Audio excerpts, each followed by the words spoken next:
राधे राधे भक्तों, ओम नमः शिवाय। आज हम सुनेंगे 16 सोमवार की व्रत कथा, जिसको सुनने मात्र से या 16 सोमवार करने मात्र से व्यक्ति को सुख संपदा, धन संपदा की प्राप्ति होती है। इस व्रत को महिला और पुरुष दोनों ही रख सकते हैं। तो आइए सुनते हैं 16 सोमवार की व्रत कथा। 16 सोमवार व्रत दाम्पत्य जीवन में खुशहाली के लिए और मनपसंद जीवन साथी पाने के लिए किया जाता है। ऐसी मान्यता है कि 16 सोमवार के व्रत का आरंभ श्रावण मास से करें तो यह और भी फलदायी होता है। पौराणिक मान्यताओं में बताया गया है कि 16 सोमवार का व्रत करने का आरंभ सबसे पहले माँ पार्वती ने स्वयं किया था और उनकी कड़ी तपस्या और व्रत के शुभ प्रभाव की वजह से उन्हें भगवान शिव पति के रूप में मिले। जब हम 16 सोमवार करते हैं तो उसके लिए कुछ पूजन सामग्री भी होती है। जो पूजन सामग्री हम आपको बताने जा रहे हैं: शिव जी की मूर्ति, भांग, बेलपत्र, जल, धूप, दीप, गंगा जल, धतूरा, इत्र, सफ़ेद चंदन, रोली, अष्टगंध, सफ़ेद वस्त्र, नैवेद्य जिसे आधा सेर गेहूं के आटे को घी में भूनकर गुड़ मिलाकर बना ले। ऐसे ले 16 सोमवार व्रत करने का संकल्प। तो आपको 16 सोमवार व्रत करने का संकल्प ले लेना है, और कैसे लेना है वो हम आपको बताने जा रहे हैं। किसी भी पूजा या व्रत को आरंभ करने के लिए सर्वप्रथम संकल्प करना चाहिए।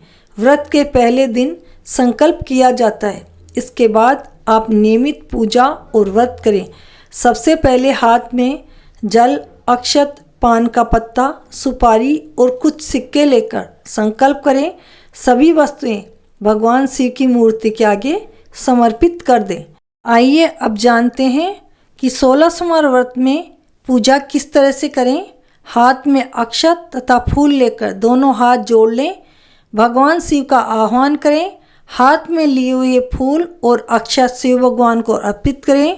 सबसे पहले भगवान शिव पर जल चढ़ाएं। जल के बाद सफ़ेद वस्त्र अर्पित करें। सफ़ेद चंदन से भगवान को तिलक लगाएं एवं तिलक पर अक्षत लगाएं। सफ़ेद पुष्प, धतूरा, बेलपत्र, भांग एवं पुष्पमाला अर्पित करें।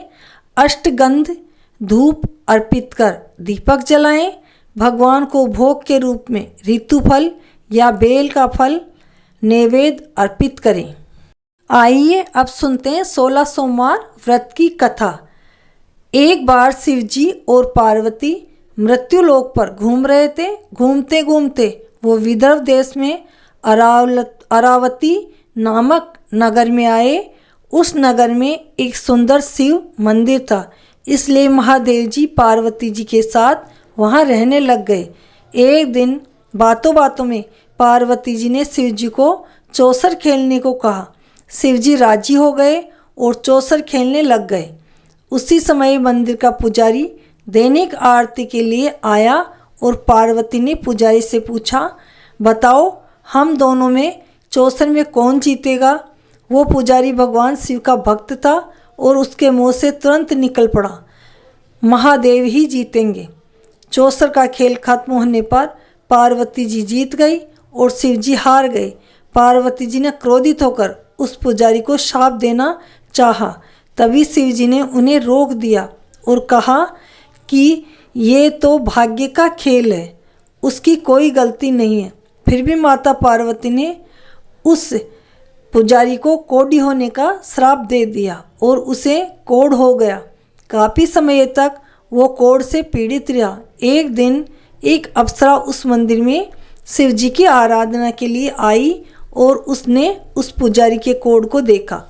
अप्सरा ने उस पुजारी को कोढ़ का कारण पूछा तो उसने सारी घटना उसे सुना दी। अप्सरा ने उस पुजारी को कहा, तुम्हें इस कोढ़ से मुक्ति पाने के लिए 16 सोमवार का व्रत करना चाहिए। उस पुजारी ने व्रत करने की विधि पूछी। अप्सरा ने बताया, सोमवार के दिन नहा धोकर साफ कपड़े पहन लेना और आधा किलो आटे से पंजीरी बना देना। उस पंजीरी के 3 भाग करना। प्रदोष काल में भगवान शिव की आराधना करना। इस पंजीरी के 1/3 हिस्से को आरती में आने वाले लोगों को प्रसाद में बांट देना। इस तरह 16 सोमवार तक यही विधि अपनाना। 17वें सोमवार को 1/4 गेहूं के आटे से चूरमा बना देना और शिव जी को अर्पित कर लोगों में बांट देना। इससे तुम्हारा कोढ़ दूर हो जाएगा। इस तरह 16 सोमवार व्रत करने से उसका कोढ़ दूर हो गया और वो खुशी खुशी रहने लगा। एक दिन शिवजी और पार्वती दोबारा उसी मंदिर में लौटे और उस पुजारी को एकदम स्वस्थ देखा। पार्वती जी ने उस पुजारी से स्वास्थ्य लाभ होने का राज पूछा। उस पुजारी ने कहा उसने 16 सोमवार का व्रत किया है जिससे उसका कोढ़ दूर हो गया।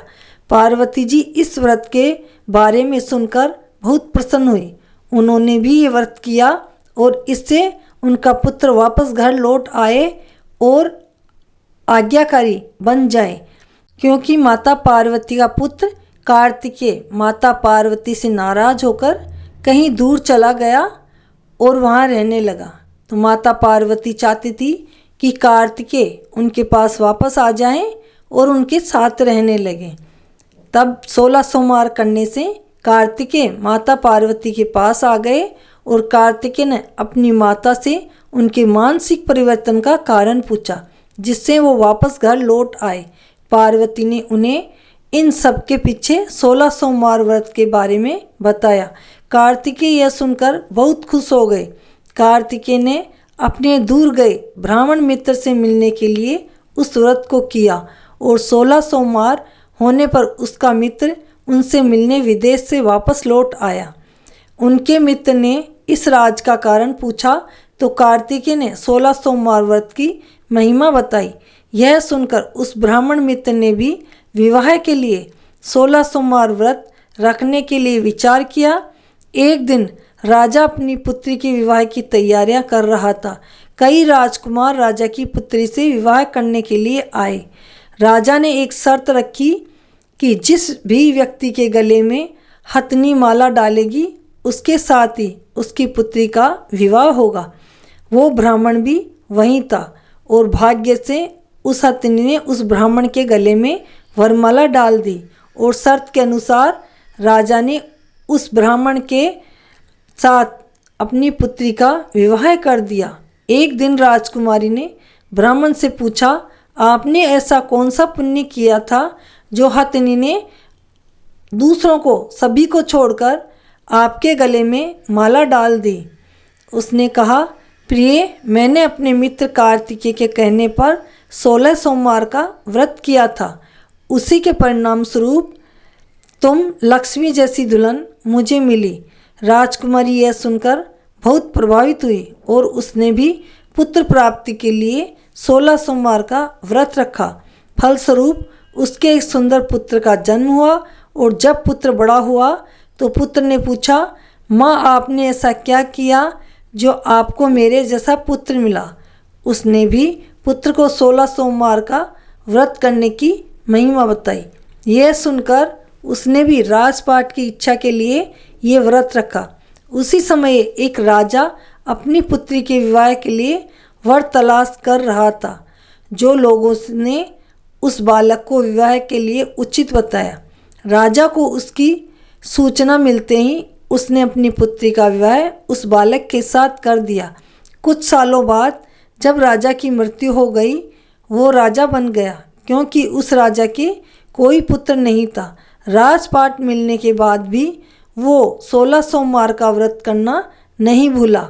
एक दिन 17वें सोमवार व्रत पर उसकी पत्नी को भी पूजा के लिए शिव मंदिर आने को कहा, लेकिन उसने खुद आने के बजाय दासी को भेज दिया। ब्राह्मण पुत्र के पूजा खत्म होने के बाद आकाशवाणी हुई, तुम अपनी पत्नी को अपने महल से दूर रखो वरना तुम्हारा विनाश हो जाएगा। ब्राह्मण पुत्र ये सुनकर बहुत आश्चर्यचकित हुआ।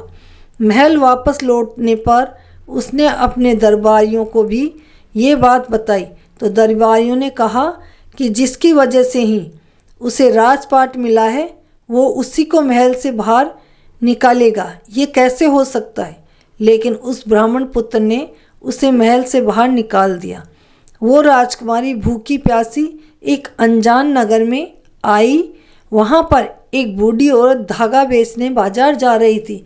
जैसे ही उसने राजकुमारी को देखा तो उसने उसकी मदद करते हुए उसके साथ व्यापार में मदद करने को कहा।